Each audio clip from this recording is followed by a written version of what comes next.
अस्सलाम वालेकुम जी। अच्छा, अब मैं जो अपनी गुफ्तगू का आगाज़ करूँगा और कुछ आपके सामने चीज़ें रखना चाहता हूँ, और कोशिश ये है मेरी कि उसको लेके चलें।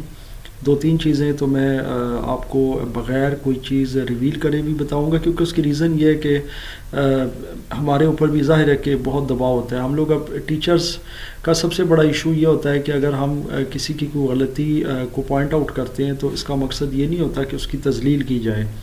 ये वजह है कि कुछ चीज़ों को हमारी कोशिश होती है कि उसको हाइड किया जाए, क्योंकि गलती इंसान से हो सकती है, हो सकता है कि उसके अंदर कुछ गैर इस्तरारी मामला रहा हो। लेकिन कुछ गलतियां ऐसी होती हैं जिनको पॉइंट आउट करना आइडेंटिटी को एक तरफ रख कर, यानी आइडेंटिटी को बजाय इसके कि रिवील किया जाए उसको हाइड रखते हुए कोशिश ही होती है ताकि जो हमारे ज़ाहिर है कि बच्चे देख रहे हैं, वालिदैन हैं, और इसके अलावा साज़ कराम भी, तो वो भी इन चीज़ों को समझे कि ज़ाहिर है कि जो जिस तरीके से मैं रिफॉर्म्स के ऊपर बात कर रहा हूँ तो क्यों कर रहा हूँ, इसमें आखिर क्या मामला आते हैं। सबसे पहले जनाब आपको मैं फ़र्स्ट ईयर की किताब जो है ना इसकी इस्लामियात की, ये मैं आपको दिखाता हूँ। ये आप देख सकते हैं। अब आपको इस किताब को दिखाने का मकसद क्या है, पहले इसको ज़रा जूम करते हैं। पेज नंबर 54 है, फ़र्स्ट ईयर की किताब है, नेशनल बुक फाउंडेशन की। आप ज़रा ये देखिएगा, यहाँ पर पेज नंबर 54 में अब क्या चीज़ है देखें। ऐसा कुछ मैं ये नहीं कह सकता कि कोई मतलब इसमें अब मामला ये है कि मैं सिर्फ़ और सिर्फ इस चीज़ को थोड़ा सा पॉइंट आउट करूँगा। जैसे आप ये देखें, मैं इसको रेड कलर से कर लेता हूँ। ये देखें, यहाँ से स्टार्ट कर लें आप। ये अगर आप इस चीज़ को देखें कि रमज़ानुल मुबारक की रातों में से एक रात शब कदर कहलाती है। अच्छा, अब रिसेंटली क्या हुआ कि मेरी एक क्लास थी तो मैं इसकी तैयारी करवा रहा था। अब 2 से 3 जगह पे हुआ, एक होम ट्यूशन में भी यही मामला हुआ बच्चे के साथ, वो भी इसी तरीके से कर रहा था, इसीलिए मैंने इसको अपने वीलॉग में शामिल किया है। अब आप ये गौर से देख लीजिएगा, फिर उसके बाद आपको यकीनन समझ आ जाएगी कि मैं आपसे क्या कहना चाह रहा हूँ। देखें, मामला यूँ है कि क्लास के दौरान भी मेरा अच्छा खासा बहस मुबासा हुआ, और बच्चियाँ माशाल्लाह फ़र्स्ट ईयर का मतलब ये होता है कि कोई भी बच्चा या बच्ची 17-18 साल तक वो पहुंच रहा होता है, अप्रोच कर रहा होता है, अडल्टहुड में आ जाता है। बच्चा तो नहीं होता 2-4 साल का कि उसको पता ना हो। तो मैंने ये कहा कि बेटा, ये रमज़ानुल मुबारक की आखिरी जो 10 रातें या अशरा होता है ना, उसकी ताक रातों के अंदर ये शब कदर या ये जो आपके सामने अब ये देखें पूरा कॉन्सेप्ट है ये लैलतुल कदर का, ठीक है, लाइल कहते हैं रात को। अब ये देख लें आप, ये यहाँ पे कहा गया रमज़ान मुबारक की रातों में, तो ये वाकई एक बड़ा कन्फ्यूजन क्रिएट हो गया। और फिर मैंने जब इसको थोड़ा सा मज़ीद डेप्थ में गया, मैंने कहा मैं देखता हूँ यार किताब के हवाले से जो चीज़ है ये थोड़ा सा क्या मैनिपुलेट तो नहीं कर रही बच्चों के कॉन्सेप्ट को। तो वाकई उनका कॉन्सेप्ट ये था, उन्होंने कहा कि सर ये, मैंने कहा अच्छा कौन सी रात है, कह रहे सर रमज़ान मुबारक की रातें। मैं कहा अच्छा बेटा कितनी रातें होंगी, कहेंगे सर 30 रोज़े हैं तो 30 रातें होंगी। अब आप ये कॉन्सेप्ट मुलाजा कर लें और समझ लें, इससे आगे मैं कोई लफ्ज़ नहीं बोलूँगा, ठीक है। अब आगे इसमें अहादीस के हवाले, मैं कोई आलिम दीन नहीं हूँ ना, मैं इसके ऊपर बात करूँगा, मैं सिर्फ किताब का रेफरेंस आपको दे रहा हूँ, और ये किताब छप चुकी है, बच्चों के पास है, टीचर्स भी पढ़ा रहे हैं। अब सबसे बड़ी बात मैं ये देखता हूँ कि क्या किसी टीचर ने भी, अब देखें, अब वो मुख्तलिफ कॉलेजेस की बच्चियाँ हैं, कोई सरकारी कॉलेजेस की हैं, कोई कहीं से हैं ज़ाहिर है, और मेरी जो बात हुई तो मैं इस पर बड़ा हैरान और परेशान हुआ। फिर होम ट्यूशन के ऊपर भी ऐसा ही हुआ कि जब मैं एक बच्चे को प्रिपरेशन इसकी करवा रहा था, मैं आपको इसकी एक्सरसाइज भी दिखा देता हूँ। जब हम नीचे जाएंगे ना, यहाँ से ये देखें, तो ये अभी आप देखिएगा, ये आ गया मुख्तसर सवालात में, ये देखें शब कदर की क्या अहमियत है। तो उस बच्चे ने भी यही इसका लिखा कि जी जो अभी मैंने आपको बताया। तो मैंने उसको कहा कि बेटा जी ये आखिरी जो 10 रातें हैं और उसकी ताक रातें हैं 21, फिर 23 और इस तरह वो आगे सोन। ताक का मतलब होता है ऑड, यानी मैंने उसको हर तरह से समझाया, क्योंकि आजकल के बच्चों को ताक और जुफ्त का भी इतना नहीं पता, वो ज़्यादा ऑड और इवन के लिहाज से समझते हैं, यानी उनको अगर इंग्लिश में समझाया जाए। तो बहरहाल वो मैंने अपनी तरफ से समझाया, फिर उसको आंसर भी उसका मैंने लिख कर दिया। इससे पहले भी ये बात हो चुकी थी एक दिन पहले। तो फिर मैंने कहा कि मैं अपने इस वीलॉग के अंदर डेफिनेटली आपसे ये बात करूँगा, मैं सामने रखूँगा कि देखिए ये मामला आते हैं। तो जैसा मैं पीछे बात कर रहा होता हूँ बहुत सारी चीज़ों की, कि एजुकेशन के अंदर हमारे कोई एक मसला नहीं है कि हमारे सिर्फ बच्चों के लेवल पर है, या हमारे जनाब इससे पहले जो मैंने एक वीलॉग बनाया है आंटी और बाजी ट्यूशन सेंटर, और वो जो गली मोहल्लों के ट्यूशन सेंटर है, ज़ाहिर है उनके कॉन्सेप्ट फिर कहाँ जाने हैं हर लेवल पर, यानी कि आप उस लेवल से निकले गली मोहल्ले से, फिर स्कूलों तक जाएं, फिर स्कूलों से आगे कॉलेजेस तक, यूनिवर्सिटीज़ तक, फिर उनके असातिज़ा तक, फिर हत्ता कि जो किताबें बनाने वाले, मतलब अब आपको मैं सामने आपके दिखा रहा हूँ किताब का। अब देखें साइंस की किताबें, मैथ्स की किताबें, उनमें बहुत सारी गलतियां निकल आती हैं। मैं अक्सर निकालता रहता हूँ, बच्चों को भी बता देता हूँ कि बेटा यहाँ पे ये स्टेप गलत था, फ़लाँ जगह पे इस क्वेश्चन का आंसर इन्होंने गलत लिखा हुआ है, तो असल इसका आंसर ये आ रहा है, ये ठीक है। फिर अब तो ज़ाहिर है, मैं पहले भी कई बार ये बात कर चुका हूँ कि अब तो इंटरनेट के ऊपर जनाब जो सहूलियात हैं, तो मैं बच्चों को फ़ौरन कहता हूँ बेटा जाओ ChatGPT से पूछ लो, अभी पूछ लो, अभी आपको पता चल जाएगा, मैंने आपको ठीक करवा दिया है। मतलब बच्चों की तसल्ली भी हो जाती है। वैसे अक्सर बच्चे नहीं ये तसल्ली करते, क्योंकि उनको ऑब्वियसली ट्रस्ट होता है टीचर पर, और उन्हें पता होता है कि जी सर ने ठीक करवा दिया है, और डेफिनेटली ये गलत है क्योंकि हमारा आंसर इसके बिल्कुल अपोजिट आ रहा है। तो ये बात तो होगी जनाब यहाँ तक। अब हम बात करते हैं, चलो यहाँ तक तो चीज़ क्लियर होगी। ये मैंने सिर्फ एक चीज़ आपको इस्लामियात के हवाले से बताई है। अब एक मैं मख्फी चीज़ आपसे जो है ना शेयर करूँगा, क्योंकि उसको मैं रिवील नहीं कर रहा, ना तो उसका मैं टेक्स्ट आपसे शेयर करूँगा इस वक्त, हालांकि वो मेरे पास मौजूद है प्रॉपर प्रूफ के साथ, जिस कॉलेज का है, जिन साहब ने बनाया है, और जो ज़ाहिर मटेरियल है वो भी है। लेकिन अगेन मैं पेरेंट्स को मद्देनज़र रखते हुए, और उनके ज़ाहिर है जब उनके साथ मैं इन टच होता हूँ, तो मैंने आपसे पहले भी गुजारिश की थी कि कोई भी पेरेंट ये मुझे अलाउ नहीं करता। अलाउ से मुराद ये नहीं है, उनकी सिर्फ ये एक रिक्वेस्ट होती है, क्योंकि उनके अपने बच्चों के मामलात होते हैं, वो ये ज़ाहिर है समझते हैं, और किसी हद तक वो ठीक भी हैं कि जनाब फिर उसके बाद जो असातिज़ा हैं और वहाँ की इंतज़ामिया है, वो फिर जो है ना एक नया एक प्रॉब्लम जो है ना वो फिर शुरू हो जाता है कि जनाब ये इस तरह से हमारे ऊपर तनकीद हो रही है, और फिर वो उसको अपनी बहुत बड़ी इंसल्ट समझते हैं। हालांकि गलती निकालना कोई मसला नहीं है जनाब। मैं अब कोई बात कर रहा हूँ, मेरे से अगर कोई लफ्ज़ गलत अदा हो जाता है, मुझे अगर कोई बंदा कहता है अदनान साहब आपने ये वर्ड प्रोनाउंस सही नहीं किया, ये लफ्ज़ गलत बोल दिया, ये बात गलत लिख दिया, ये फार्मूला ठीक नहीं, तो मैं उसको एक्सेप्ट करता हूँ। इवन मैं अपने स्टूडेंट्स का भी गलत बात नहीं एक्सेप्ट करता, लेकिन सही बात अगर होगी, जो सही रेफरेंस से होगी, मैं उसे एक्सेप्ट करता हूँ। बात साफ ये है कि भाई बात दुरुस्त होनी चाहिए, रेफरेंस के साथ होनी चाहिए। जैसे अभी मैंने आपको किताब की बता दी, अब मैं आपको वो भी बता देता हूँ कि जो मैं ज़ाहिर एक आइडेंटिटी रिवील नहीं करूँगा उन साहब की जो बनाया है। एक बड़ा मशहूर कॉलेज है हमारे रीजन का, यानी रावलपिंडी का, इस इलाके का, और बहुत मशहूर कॉलेज है। उसके बाकायदा तौर पर उस शोबे के प्रोफेसर हैं, यानी कि जिस शोबे की मैं आपसे किताब की बात कर रहा हूँ। और किताब वो नहीं है कि जो आम दरसी किताब होती है, ये बेसिकली एक मटेरियल होता है, यूँ कह लें कि एक जिस तरह से आप कह लें कि एक एडिशनल सप्लीमेंट दिया जाता है बच्चों को स्कूल कॉलेजेस में, नोट्स कह लें जिसको। तो वो नोट्स उन्होंने अपने जो है ना वो प्रिंट किए हैं, करवाए हैं, वट एवर ख़ुद किए हैं। मतलब मेरे पास तो वो प्रॉपर सारे का सारा स्कैन में भी पड़ा है, मेरे पास हार्ड कॉपी में भी पड़ा है, प्रिंटेड फॉर्म में, हर लिहाज से है। अब वो किताब के है जी, वो जो नोट्स हैं वो इस्लामियात के हैं। अब देखें, ये मैं एक इसीलिए सेंसिटिव मामले के ऊपर बात कर रहा हूँ।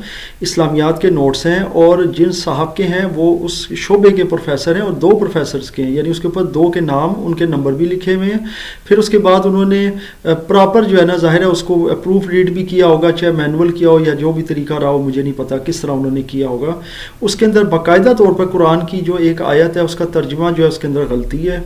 मैंने उसको देखते ही पॉइंट आउट किया, हालांकि मैं कोई कुरान का हाफिज़ भी नहीं हूँ, और ना ही इस तरह से मैं कोई आलिम हूँ, लेकिन चूँकि मैं अल्हम्दुलिल्लाह पढ़ाई से शुगफ रखता हूँ, कुरान पाक के तर्जुमे और तफसीर को भी देखता रहता हूँ। तो फिर मैंने जब उसको देखा तो मैंने कहा यार ये इस तरह तर्जुमा नहीं होगा उसमें, यानी कि कुरान में एक चीज़ की इजाज़त दी गई है मुसलमानों को कि एक मामले में, मतलब मैंने कहा कि मैं चूँकि आइडेंटिटी किसी तरह से रिवील नहीं करूँगा, लेकिन मेरे पास सारा मटीरियल मौजूद है, वो कोई भी अगर मुझसे लेना चाहे ले सकता है उस हवाले से। उसकी मतलब जिसको कहते हैं कि अगर वो टेस्टिफिकेशन करनी हो, उसको वेरीफाई करना हो।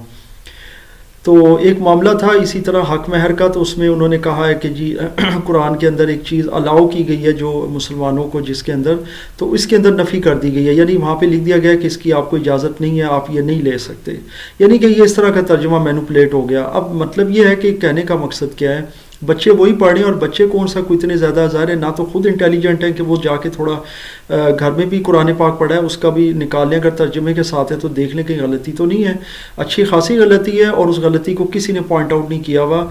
मैंने कम अज़ कम इस हवाले से इस रेफरेंस की 8-10 उसकी जो किताबें, यानी वो जो नोट्स हैं प्रिंटेड फॉर्म में, किताब सी बनी हुई है कोई 50-60 सफ़ों की, तो मैंने देखा उनमें से किसी में उस गलती को किसी ने भी पॉइंट आउट नहीं किया। इसका मतलब है वो जो प्रोफेसर साहब हैं उनकी नज़र से नहीं गुजरी, या वो खुद इससे नाबल्द है, मतलब उनको खुद शायद इसका नहीं पता। अफसोस का ज़ाहिर मकाम है, क्योंकि इससे बच्चों का कॉन्सेप्ट भी गलत होता है, क्योंकि ज़ाहिर है जब एक चीज़ कुरान पाक में इस कॉन्टेक्स्ट में है कि उसमें किसी चीज़ की इजाज़त आपको दी गई है, मिसाल के तौर पे कोई भी चीज़ है, कोई खाने की इजाज़त दी गई है, कोई इस्तेमाल करने की इजाज़त दी गई है, और अगर आप उसकी नफ़ी कर रहे हैं अपनी किताब के अंदर, यानी कि ये इजाज़त नहीं है, तो फिर आप समझ जाएं कि मैं क्या कहना चाह रहा हूँ। फिर इस हवाले से मैंने कई अपने अहबाब जो बाकायदा शोबे से मुंसलिक हैं, शोबा इस्लामियात से, और दरस व तदरीस जो कि इस्लामी और वो सारे दरस निज़ामी और ये सारे मामलात हैं, उन्होंने कहा जी ये बिल्कुल सरासर तर्जुमा गलत है। तर्जुमा इसका ये नहीं है, इसमें ये ना वाला सिलसिला नहीं है, ये इसमें अलाउड है, हाँ है इसके अंदर। तो जब उसकी नफ़ी कर दी गई है तो तर्जुमा गलत है, और फिर बच्चे का कॉन्सेप्ट तो गलत हो जाएगा क्योंकि वो यही सीख रहा है, वही पढ़ रहे हैं। जब मैं उनसे तर्जुमा उसका सुन रहा हूँ तो वो यही कह रहे हैं कि जी ये आप नहीं ले सकते या कर सकते या खा सकते या इस्तेमाल कर सकते, जबकि मैं कह रहा हूँ यार ये है, ये अलाउड है। फिर मैंने उनको बाकायदा इंटरनेट के ऊपर, ज़ाहिर है अब तो इंटरनेट हर एक के पास है, मोबाइल है, मैंने कहा बेटा ये इसका आप उर्दू ट्रांसलेशन देख लो, तो ये तर्जुमा इस तरह से है, तो फिर डेफिनेटली दे एग्रीड।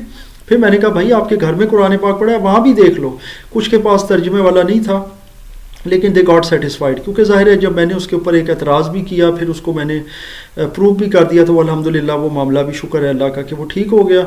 लेकिन वो 4-5 स्टूडेंट्स थे मेरे, और उसी कॉलेज का एक लड़का मेरे पास होम ट्यूशन भी पढ़ रहा है, तो वहाँ उस हद तक तो मैं कर सकता हूँ। लेकिन अब ज़ाहिर है उस कॉलेज के अंदर एक तो नहीं है, मैं अगर उसकी स्ट्रेंथ की तरफ जाऊँ तो कम अज़ कम उस शोबे के अंदर उस लेवल के या उस क्लास के 40-50 लड़के होंगे, लड़कियाँ होंगी, तो फिर ज़ाहिर है वहाँ पर यही मामला चल रहे हैं। और फिर उन्होंने पता नहीं कितनी डिस्ट्रीब्यूशन इसकी की है, और प्रोफेसर साहब को ख़ुद भी नहीं पता कि ये क्या हो रहा है। तो मतलब अब इस हवाले से मैंने क्या किया, ये बात मैं फ़िलहाल मैं अगेन कह रहा हूँ रिवील नहीं करूँगा कि मेरा उनसे रब्ता हुआ नहीं हुआ, मैंने कोई बात की क्या, उन्होंने रिस्पॉन्स किया। बहरहाल ये है कि उनकी तरफ से कोई किसी किस्म का कोई एक्शन इस हवाले से ना लिया गया पहले, यानी जब छपी उन्होंने देखी, और उसके बाद भी नहीं लिया गया। तो ये मामलात हमारे जो है ना एजुकेशन के हवाले से चल रहे हैं, और इस हवाले से हम ज़ाहिर अफसोस ही कर सकते हैं। अफसोस के अलावा तो कुछ नहीं है। एक आपके साथ डायरी भी शेयर कर लेता हूँ इस वीलॉग के अंदर, ताकि आपके साथ चलें, ये भी एक चीज़ शेयर हो जाए। अब एक डायरी मेरे पास पड़ी है जनाब, ये आप ज़रा डायरी को मुलाजा करें, इसको मैं जूम करके आपको दिखाता हूँ। ये देखें, ये गालबन कल की बात है, कल या परसों की, ये मैं देख रहा था। ये आप देख सकते हैं, डेट भी डली हुई है, 18 दिसंबर है मेरे ख्याल से, जी बिल्कुल थर्सडे, बिल्कुल ठीक हो गया जनाब। आज सैटरडे है और मैं ये वीलॉग बना रहा हूँ अपना, 20 तारीख है। अच्छा, आप उर्दू ए में देखें, यहाँ पर लिखा हुआ है ख़याम, ये आप देख सकते हैं, ख़याम लतीफ़ जमा, और ये बिल्कुल नहीं समझ आ रहा है ये क्या लिखा है, पता नहीं ये क्या चीज़ है, वल्लाह आलम, ये कुछ समझ नहीं आ रहा। और ये आगे टेस्ट लिखा हुआ है। अच्छा, मैंने बच्चे को कहा, मैंने कहा बच्चे ये ख़याम लतीफ़ नाम का तो मुझे नहीं पता कि कोई मज़मून है या कोई नज़म है, क्योंकि मैंने कभी नहीं सुना ये ख़याम लतीफ़। क्योंकि ये जो लफ्ज़ ख़याम है ना, ये बेसिकली खैमे बनाने वाले को कहते हैं, यानी ख़याम खैमा, जैसा खैमा होता है। तो अब मामला ये है कि आप इसका मैं ये भी दिखा देता हूँ आपको कि ये क्या चीज़ है। इस हवाले से उर्दू के अंदर पेज नंबर 99 पर है प्याम लतीफ़, आप देख सकते हैं।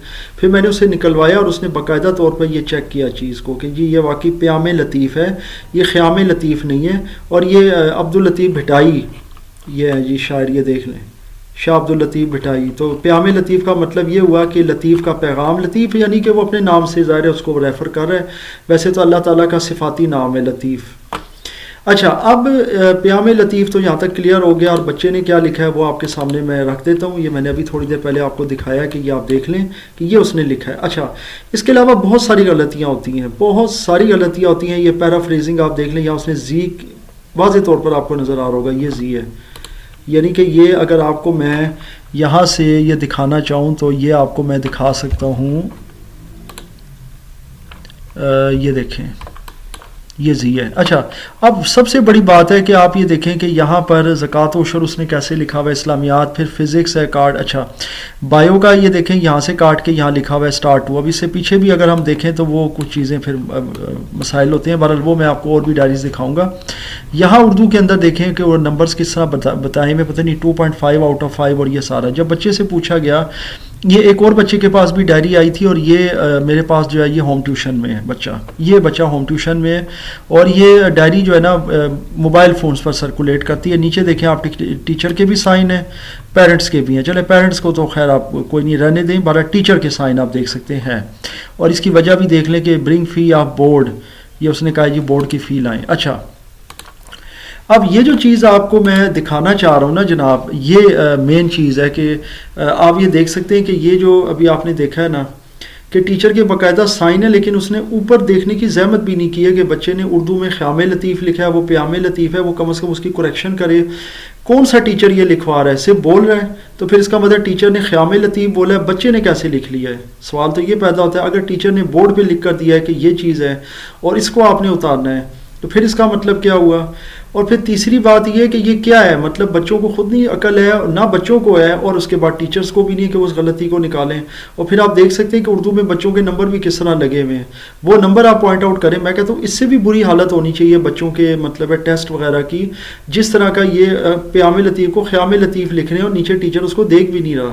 तो जैसा मैं पहले भी बहुत पहले इन बातों को कर चुका हूँ, मैं अब आपके साथ सिर्फ एक डायरी को मैं शेयर कर रहा हूँ।